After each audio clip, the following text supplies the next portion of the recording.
These are articles over the last few days. Death of people.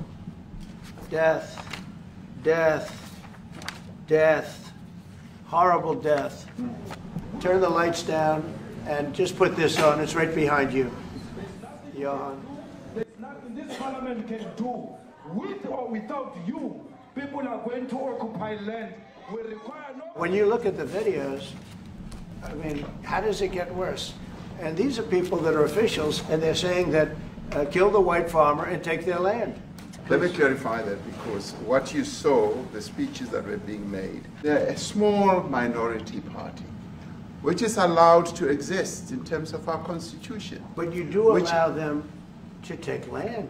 No. You do allow them to take land. Nobody can take land. And then when they take the land, they kill the white farmer. And when they kill the white farmer, nothing happens to them. No, there is nothing happens to them. There is criminality in our country.